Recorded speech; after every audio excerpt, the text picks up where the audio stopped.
Coach Omar, man, it's a pleasure joining you here in Omaha, Nebraska. Yeah. Man, Nebraska. there we go. Yeah.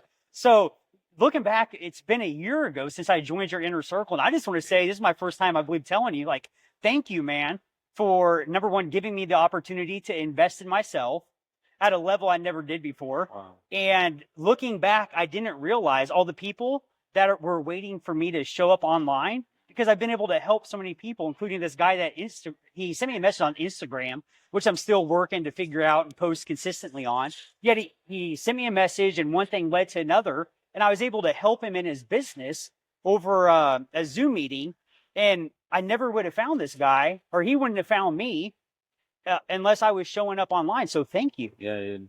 I mean, that's why I think the people say build your audience, which from the understanding when we say when you hear somebody, hey man, you got to build your audience, it sounds like you got to build something that isn't there. Yeah, like make something happen. Yeah. Yeah.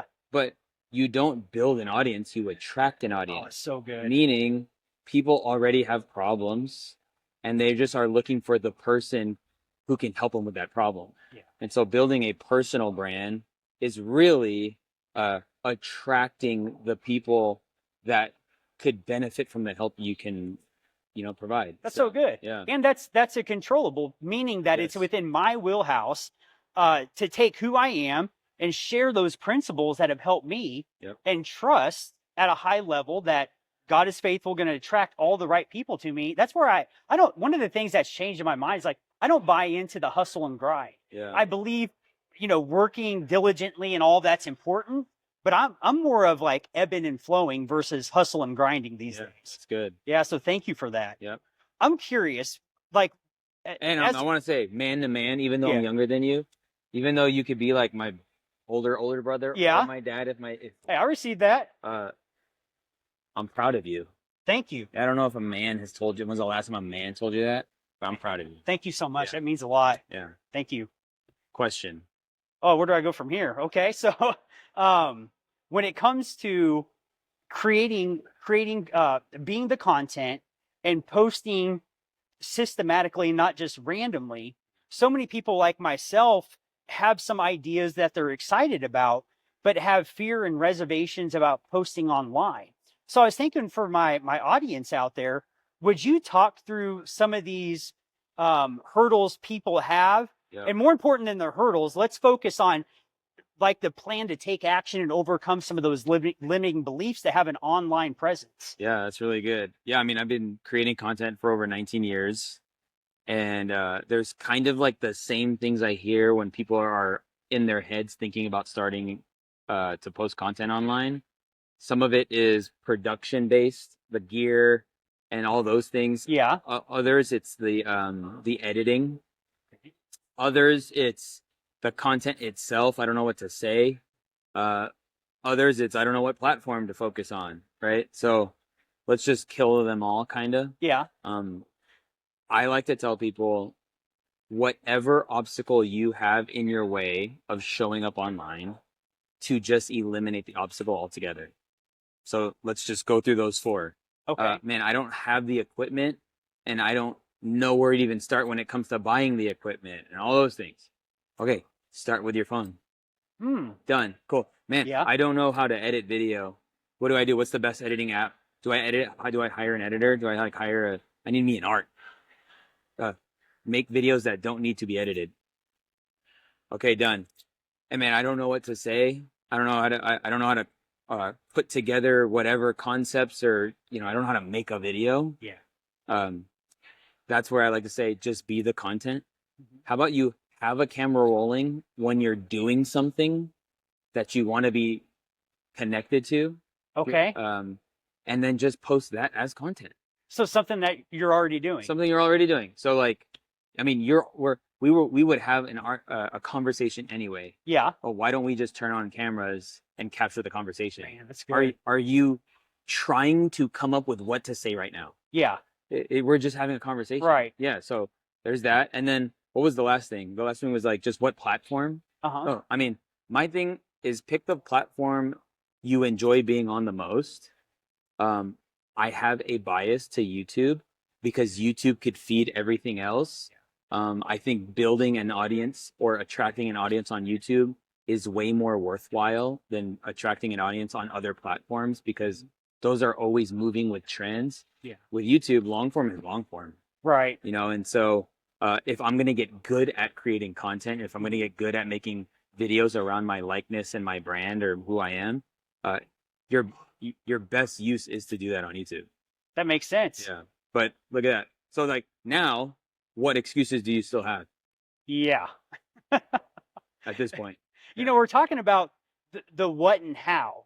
Would you peel back some layers on the difference it's made in your life? Because earlier we're at a business conference with our mentor coach, Myron Golden, and you were sharing what's happened in your life over the past few years. Some of it I was aware of, but then I heard your like most recent results even this year, and I'm like, whoa, I'm feeling like the next level of inspired and challenged. So would you share how this has impacted you and your family? Yeah, man. I mean, what's crazy is, I guess you could say too, in some years ago, even though I was making a couple $100,000, there were still money stressors. I mean, which is incredible because you're 34 years old. 34. So when we go back a few years, you know, late 20s, 30s. So I mean, some people, the reason I want to highlight that, some people would say, man, I'm good. I got it enough for my family and I'm done. Yeah. No, I mean, yeah. But what's really cool is now money isn't a stressor. Yeah. But I even think on a biblical standpoint, I believe any level, no matter what position you're at financially, if money in some capacity stresses you out, it's still a God. Ooh. So you can have no money, and if having no money stresses you out, it's a God. Okay. You can have a lot of money, and the fact of losing a lot of money stresses you out. Money is a God. Wow. But what's so cool is when you really tap into what I believe is like the essence of sales. Yeah. Where you develop the skills that sit outside of any financial economy. Nothing can stress you out. So I mean, what has it done for my family? Making a lot of money, it has given our family the opportunity to enjoy ourselves more. I mean, just on an experiential standpoint, we got a vacation rental in Utah for us to just get away for weekends if we want. Good for you. Like Airbnb. Airbnb, short-term rental. Take down the taxable income. You already know. 100%. Yeah. So, and then also that, and me and my wife have been generous at every level of our financial journey, but we don't have to pay to bless people financially. What do you mean? That if the Holy Spirit says bless them with whatever, if I get a nudge and it's like, do this to bless them, I don't have to sit and pray on that. I can just do it because everything's sowing seed. Yeah. And like, what farmer is afraid to sow seed? You tell a farmer, hey, the ground is fertile. You have seed. You think they're going to hold it back? No. So it's an opportunity. So I think that's what it's done. And it's just a really beautiful cycle of living a life of generosity. Everything about my life is giving. And that's why I get to experience so much fulfillment. Yeah. Man, that's so good. Yeah. So congratulations on your Airbnb for your family. Yeah. I remember on a coaching call a few weeks ago, you said that if I remember right, you said that your daughter said that she loved going to that area more than what, like Cancun, Mexico. We went to Puerto Vallarta, Cancun, and Cabo. And then we also go to Newport a lot, like Newport, California. Okay. It's an easy hour flight or less. And I like it too. Yeah. But it's not like restful. And I don't know about you. I mean, how long have you been married? 2009. High school sweethearts. Actually, yesterday was our anniversary. Congratulations. How many years? Make me do some math. Dang it, I'm sorry. It's okay. We've been together 24 years and married since 2009. So that would be 16 years, something like that. Dude, yeah. That's amazing. Yeah. Yeah. I mean, I don't know, like in your marriage, there are trips you take, and I think there's a subtle thing in the back of our mind is like, we're trying to find our place. Yeah. Like, what's our place? Like as a couple, as a family, where we get away and this is like what we know. Right. We know what it does for us. Yeah. And I think, I mean, I've been married for 12 and a half years. And that's always been the journey. Like we try a new city. We went to Denver once, winter. It was amazing. We'll go to Fort Worth from time to time, Nice. Newport, and like we just try stuff. Mexico. Yeah. And so when Ruby said, "Hey, Papa, I like it here more than Mexico," there was something. I felt like she was saying something more than what she was saying, and yeah, so we literally came home and like, why don't we just get a property out there? And so yeah, they have these neighborhoods that are short-term rental, like certified, and you pay a little bit more of a premium on the house because everyone knows in this neighborhood. Yeah. But it's a fire neighborhood, and Yeah. and there's incredible golf really close. Oh, that sounds right down your alley. Oh, That's icing on the cake right there. And I don't have to. It's an hour 50-minute drive from Vegas, so Really. So we don't even have to like book a flight. We literally let's get in the car and drive an hour and 45 minutes, and then man, good for you guys. Yeah, it's awesome, pumped. When it comes to, I'm well aware that business grows to the extent that you do, and I'm wondering from like a personal inward growth and development. Yeah. What is it? Is there something that you've been working on that's been causing you to grow, to go to the next level? Because we don't just go to the next level magically overnight. We have to, you talk about this a lot, and you've helped me understand this concept that we become the type of person because all work works. Yeah. So is there something that you put your finger on personal growth and development wise? You know what's funny is like, I guess I'm not an intense person. Yeah. Like you're pretty chill. They say, or it might be Bruce Lee is like, favor, long-term consistency over short-term intensity. Okay. And all I can attribute to who I am, what I do, and everything is just literally the little things I do every day. It's boring. I wake up and I spend time with the Lord. I don't work a lot. I golf often. I build my life around community and my church family, and I keep my friends close. And I get surprised when I go to events like this and people like want to take selfies and stuff because I don't know. I choose to live not a small life, but a closed life. Like I live less than 10 minutes from my studio. The church is less than 10 minutes away. Vegas is a pretty small town. So, I mean, all that to say, I mean, I say it's the daily devotional and the people you put around me. That's so good. Yeah. It makes a difference for sure. The people we choose to surround ourselves with. Yeah. And when I say daily devotion, I also mean, because there's people who devote daily. Yeah. That aren't disciples. And what I mean by that is they're not students. Like what they get from God is not ever implemented. What they get from God is never corrected. And so they don't get to experience the fruit of insight and wisdom because wisdom is knowledge applied. So it's a disciple is a disciplined student. And I think because I'm a student of life and I'm a student of the Word of God, it's serving me in so many ways. There is no end. I don't have a 5-year plan. I don't have a 10-year plan. I don't. It's a different approach. I didn't have a plan. If you told me a year ago that by this time next year you'd have 2 homes, I just focus on who I'm becoming and who I am and feeding my faith and that's good. Building or killing my ignorance. And then when I make decisions, they're made with pause. They're made with wisdom. They're made slowly. Like I don't move quick either. Yeah. Every time I've done those types of things, it's never worked out in my favor.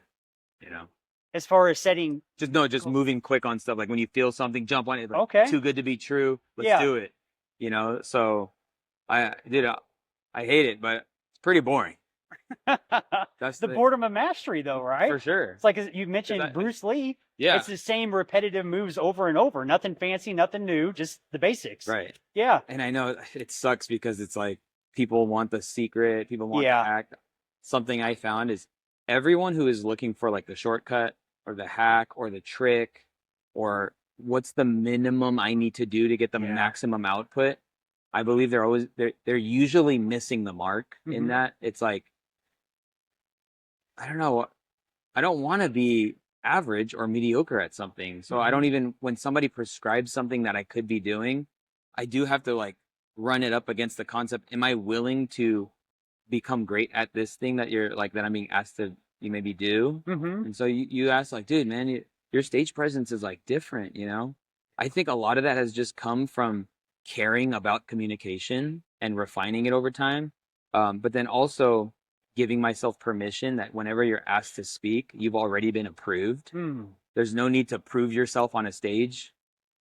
You've already That's a good word. you've already been proven. So that's Yeah. why you were asked to speak. By the fact you got the invitation? Yeah. Oh, So like, that's good. you're saying like you're preaching this weekend. Yeah. Like your goal on Sunday is not to prove yourself or prove how awesome you are or to prove how holy you are. Yeah. It's to help those that are in the pews. It's to help those that are in the auditorium. That's so good. And if you can just help them, yeah, that's it. Like, I that's mean, gold. But the fact that you were even asked is proof in and of itself that you have everything you need for that opportunity. Man, that's speaking to me, Omar. Yeah. The gentleman who's my friend, his name's Chris Pinion. He's a senior and founding pastor of his church, and he and his entire leadership team are going out of town.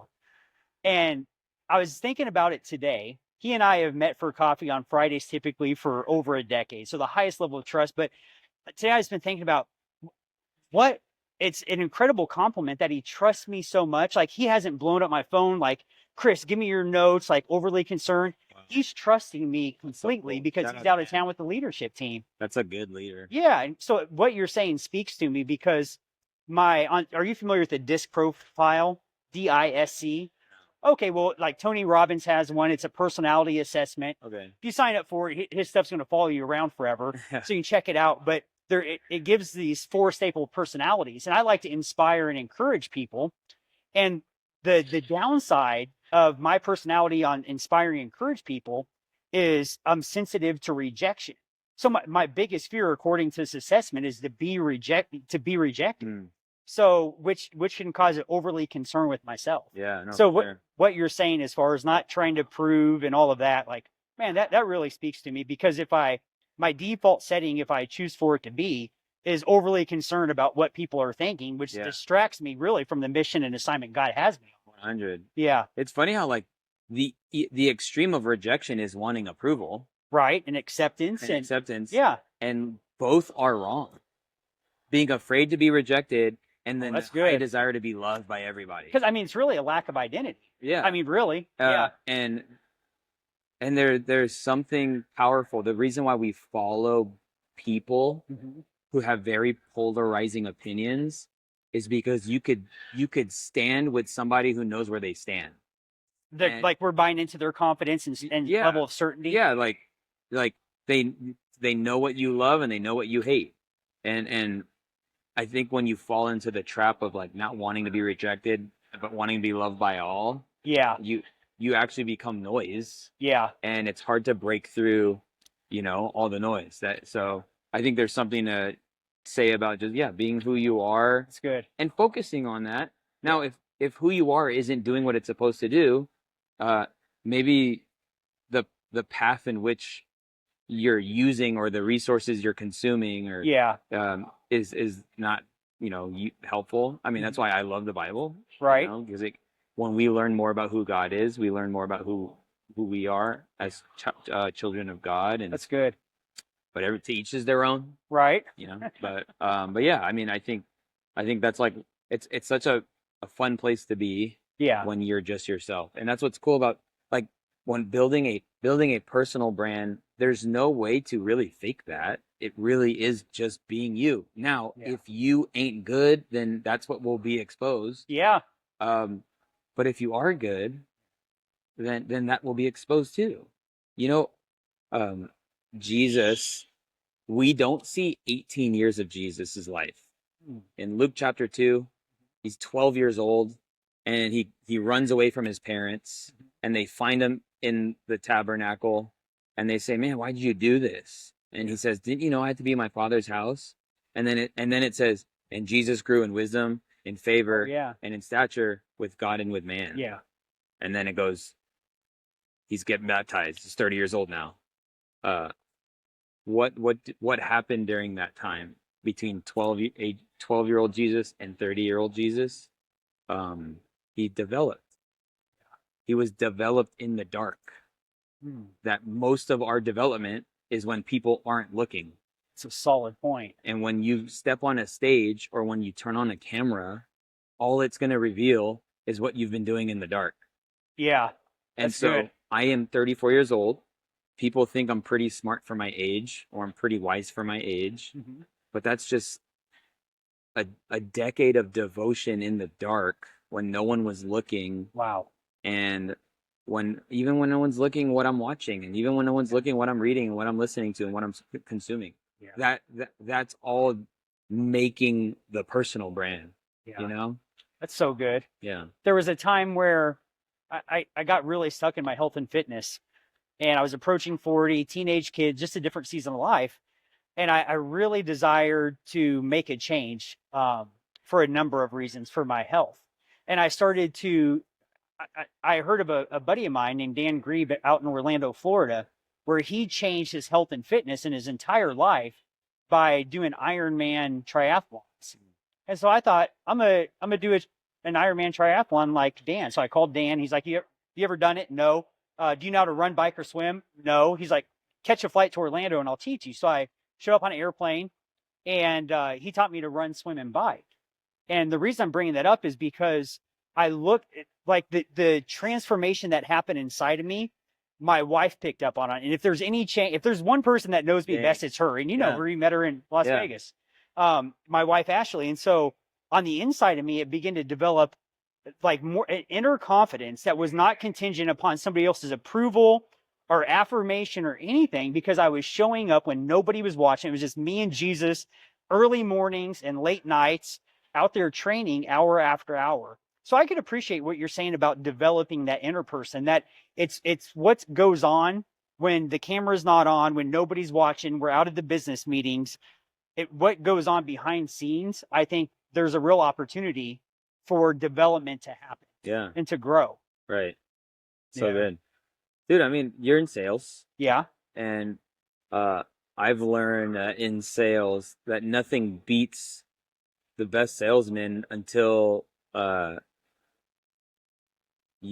you're like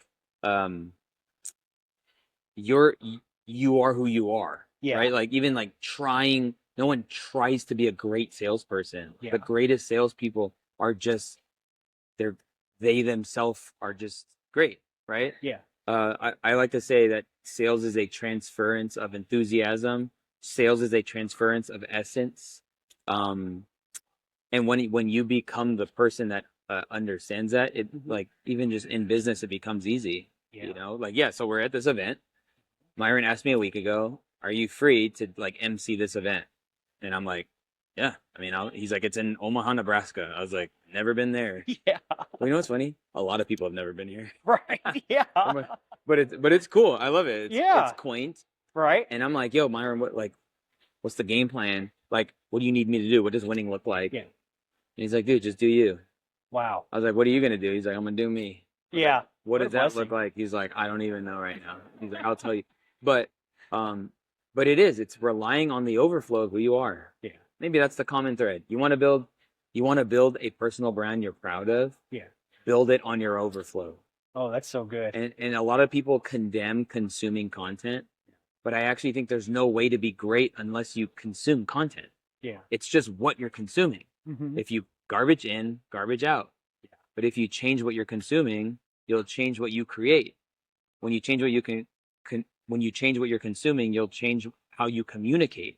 Oh, that's good. And then, I mean, I believe in the Holy Spirit. I have the Holy Spirit, and the Holy Spirit's one of the things the Holy Spirit does is he brings to remembrance things. Yeah.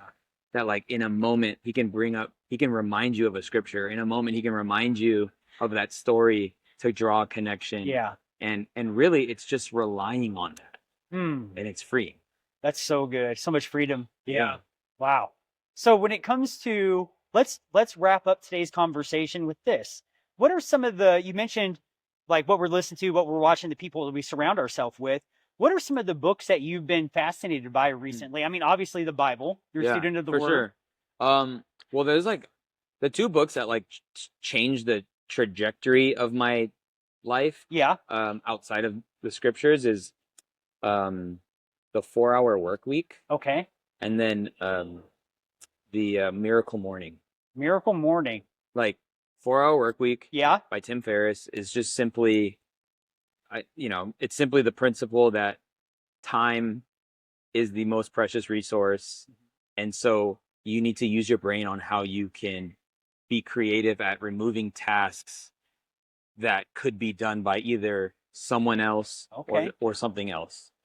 I think the newest version of that would be Buy Back Your Time by Dan Martell. Okay. And then Miracle Morning is by Stephen Elrod. It's good. It's just, it's not even that I do exactly what he says. It's just more the principle. So you don't have to read the book. Here we go. Yeah. When you own your mornings, you own your day. When you own your days, you own your weeks, you own your months, you own your years. That's good. And that's how you take control of your life. Like if you feel like your life is out of control, start with your mornings. And most people start their mornings in a reactive state. So they the first thing they grab is their phone, right? And they start looking at social media, emails, text messages. Then you see something that hits you and rubs you the wrong way, and it kicks off. Now you're just reacting, and now you react to everything throughout the day, and so your decision making is compromised. That makes sense, yeah. So rather than when you wake up and you consume emails or news or something, his thing is an hour in the morning, and it's like it's move your body, it's pray, it's write things down, it's read. Miracle Morning, yeah, the framework. Yep. So but the biggest idea that I've taken from that book is really just to own my mornings. That's so good. My mornings are sacred, and so those are like two books. Now, books that I'm like reading right now is it's a book called Trust. We're in a trust recession, and I want to be able to communicate that concept and even that idea. And the book's called Trust. Yeah, book's called Trust. Okay. And how to build it. It's for like more like workshop-y. Okay. And then the other one is it's a sales book. Are you Audible or physical book or both? Physical. Physical, okay. And you can cut the podcast at the right here. The Psychology of Selling by Brian Tracy. Ooh, okay. It's an OG book. Oh, is it really? Which is funny. I went to Barnes and Nobles, which nobody does anymore, right? And I just like looking in the like personal development business section, and Psychology of Selling, Brian Tracy's on it, and I just start flipping through it, and I'm like, dang, this is good stuff. Like, I mean, and so those are like two books that I have right now. I like buying books thinking that it's making me smarter too. Yeah. Even though I don't read them. Right. But smartest bookshelves. Yeah. But those are the two. But I consume a lot of YouTube. I know that's not too many people do, but like, how come though?